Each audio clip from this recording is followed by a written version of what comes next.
Hello again, back with some more stories. Today I wanted to take the time to retell a story of something really, I guess you could say it's like fascinating, heartwarming, but also confusing. It has to do with a dream that I had when I was younger, years back. And at the time of this dream, my grandmother on my mom's side had not been doing well. She had a history of cancer and it was spreading.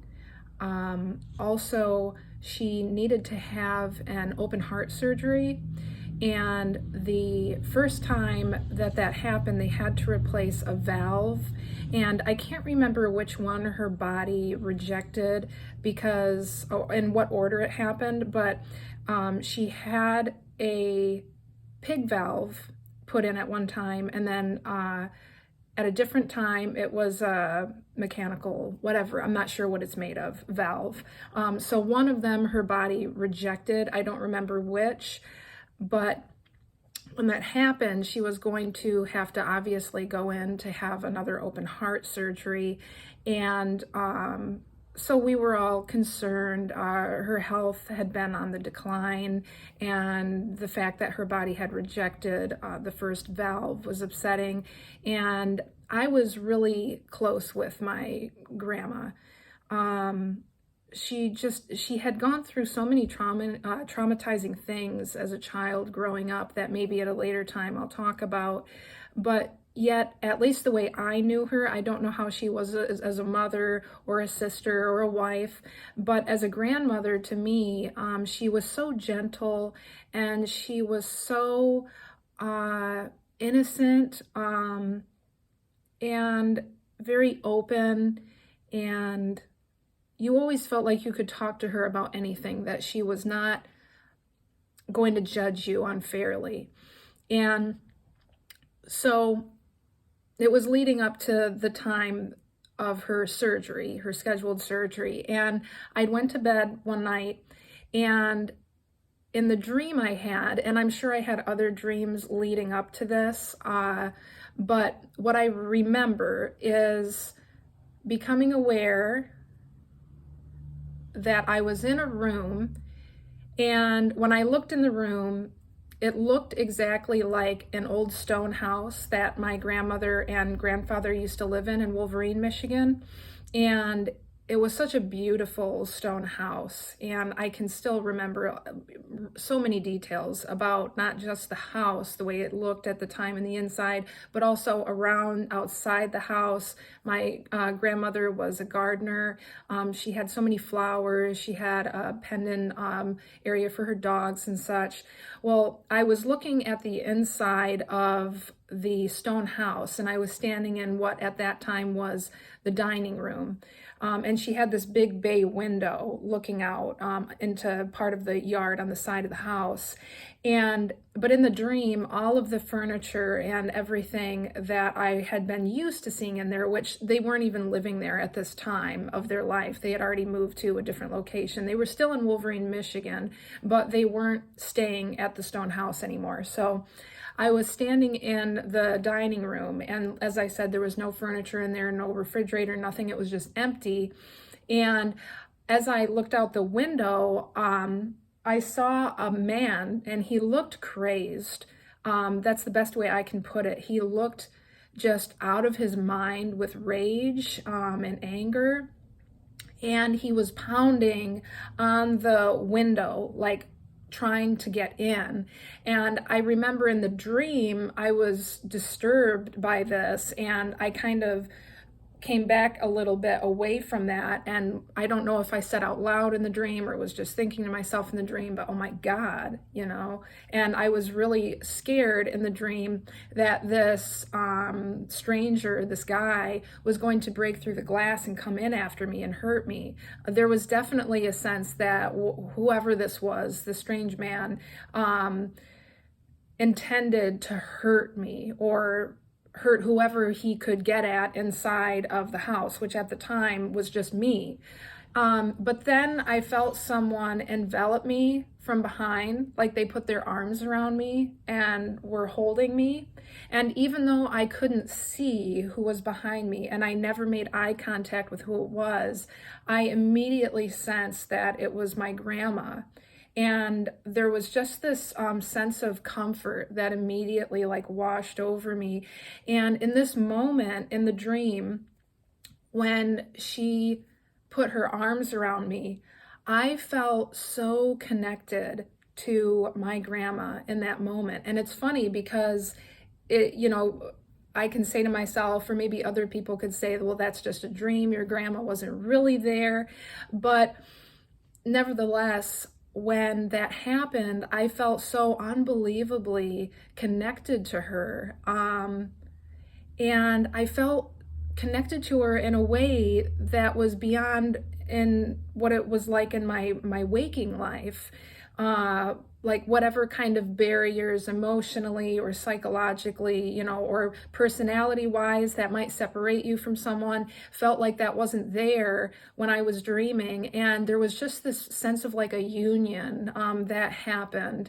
And it's funny because at the time of this dream, after I woke up and was recalling it, I felt like in that moment, in that dream, I felt more connected to her and a sense of connection than I had with anybody. That being my husband or any of my friends or my siblings or my mom and my dad. For some reason, in that moment, I felt so unbelievably connected with her. And there was just, like I said, a feeling of like the barriers of whatever it is that separates people from each other, that was gone. And there was a sense of real relationship, real communication happening, no confusion, no barriers. And it felt so good at that point in the dream. And after that, I woke up. And I think I woke up actually kind of crying a little bit because it was so, there was so much emotion that came with that. Like how sometimes in our life we can experience moments of such joy that we're moved to tears. That's what it felt like. But then when I became more aware of, I'm awake now, that was a dream, I got really concerned and worried because since my grandma was, and I think it was actually that day that she was supposed to have her scheduled surgery, and I was terrified that she had already died. I thought that maybe she had already gone to her appointment and she was in surgery or something and they lost her, that she slipped away. And I thought it was if that hadn't happened, then it was a premonition that she was going to die and she wasn't going to make it through the second open heart surgery. So I had to get up and I had to get ready to go to work. At the time, I worked for American Cancer Society Teleservice Center in Lansing, Michigan. I don't even know if it's still there anymore, but so I went to work, but the way it was at how I was employed there is at the time we were able to make our own hours. So as long as we showed up between the hours that they were open, you could come in and leave whenever you wanted to. But you had to fulfill a certain amount of hours. So however many hours you want to work each day, that's up to you, but just make sure at the end of the week you completed this, many hours, whatever it is, 30, 40, whatever agreement you made with them. So when I got there, since I didn't have to worry about clocking in on time, I called my grandma and I wanted to find out, okay, has she already left? Is she already in surgery? So I'm calling and it's ringing. I'm really, just waiting for somebody to pick up, and my grandma does pick up.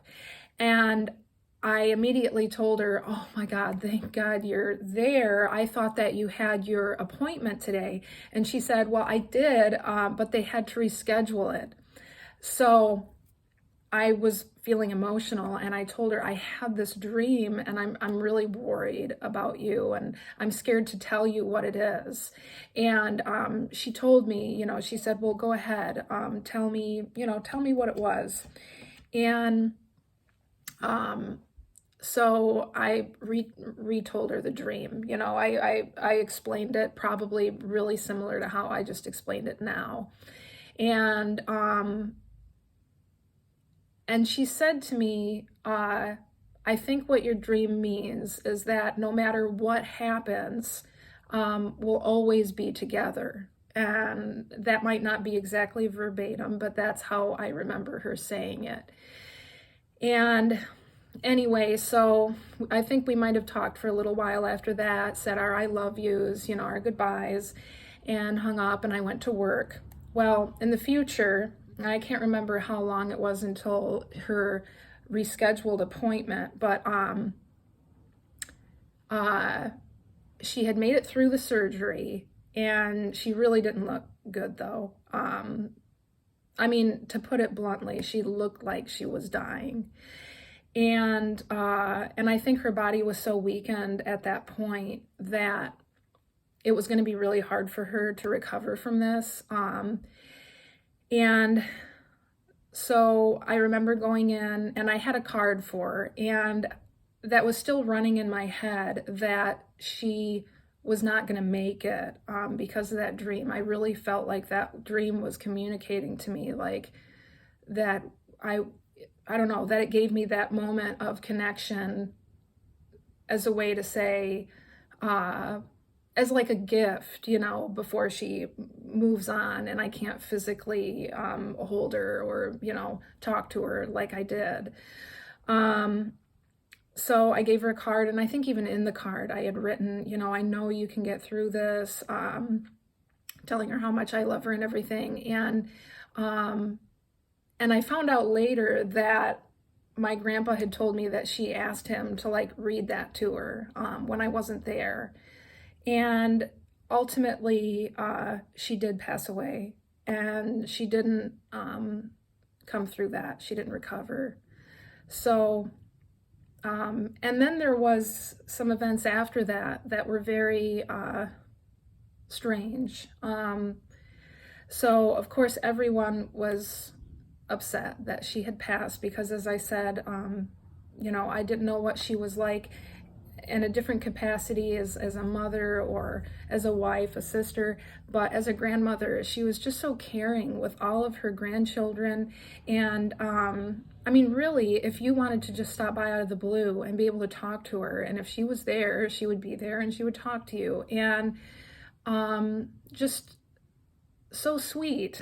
And so, of course, we were all going to miss her a lot. And my grandmother, as I said, was a gardener, and she had so many beautiful flowers. And now my mom has taken the mantle of that. She already was a gardener herself, but now when people go to my mom's house in Wolverine, where my grandpa, her dad, stayed up until his death, she has made it so beautiful, so many flowers. I mean, it's just pouring out life everywhere around the house. So, but when it came to her funeral, for her service, going to the church and stuff, my grandpa had this iris flower in a vase. And the reason I'm mentioning this is very strange. Before my grandma had passed away, she ordered some bulbs of some iris flowers, which were her favorite flower. And she liked them because they were very hardy. And of course, they're beautiful too. There's so many colors. And anyway, she had ordered them, and she wanted to have them planted in the ground so that way next spring, they would come up. Well, her service was in the fall, so he had planted them in accordance with her wishes, and I'm sure too, because it would be something that her husband, our grandpa, could see and look at and remember her by. So he had planted the bulbs as she herself had wanted to do. But one of those bulbs came up in the fall. It wasn't supposed to come up until the following year, or sometimes it might take even longer than that. And not only did the iris come up, it was a white iris. And none of the other flowers came up that he planted, none of the other bulbs. That was the only one. And it came up shortly after he planted it. It makes no sense. But it came up. And it flowered, and like I said, it was a white iris, and he cut it and he brought it with him to the church, and he had it in a vase there up at the front when the priest was talking, the father, whatever. I don't go to church, so I don't really know what their titles are, but he knew my grandma, and so he was telling everyone the story about this flower. And also my grandma had some visions of Jesus before she passed, which I didn't know about until I was attending that service. So, and I'm not particularly a really religious person. I think that there's truth to religion, whether it's Hinduism or whether it's Christianity or Buddhism. I think that there's a lot of seeds of truth from different spiritual books, not specifically the Bible. So, and I don't know how my grandma felt exactly, in that religious sense, but I think that she was such an open-minded person that she would agree that there's truth, not just in the Bible, but in other religions too. So, yeah, but I wanted to take the time to tell this story because I thought it was just so well, it is heart-wrenching, but it's also fantastic in a way, and amazing that I would have that kind of dream before she passed away. And it did feel good to have that deep sense of connection with her, even though I don't know if she was there because it was a dream, but it felt like she was there. And it felt like I was connecting with the real essence of who she was. So as silly as that might sound to some people, that's how I really feel. But yeah, I just wanted to retell that, not just for other people to hear. I want to tell it for the family, and I think I might have mentioned this briefly in my first video. I really want to do these videos as a way to communicate with my family when, beyond the grave. Inevitably, one day I'm going to pass away, and I'm not going to be on this earth anymore, at least not in the way that I am right now. And I wish that I could have gotten my grandma and my grandpa on video to tell some of their amazing life stories and traumatic life stories, because I feel like there's that sense of connection with our family roots and our I don't know, like the people in our family, like they pass away and then well, they're gone, and eventually we all forget about them. And I know most people, as pessimistic as it sounds, when you pass away, most people probably will inevitably be forgotten. But now we're reaching a day and age where it's easier to make video available for not just yourself and your family, but for other people to watch, and to have it on a platform where, anybody can see it. So I just feel like it's important, because I wish that I could have videos of my grandma, her talking about things. I would love to have that. The same thing with my grandpa. I would love to be able to watch some videos of him talking about his life experience and things, and other people in my family, like my cousin Casey that passed away, that I mentioned in my previous story about the UFO experience. So I would just hope that there are people in my family, and maybe other people too, but especially my family, of course, watching, maybe my son's son or daughter or whatever in the future, being able to look back at this and say, wow, that was my mom, or that was my, my grandmother, my great grandmother, my great great grandmother.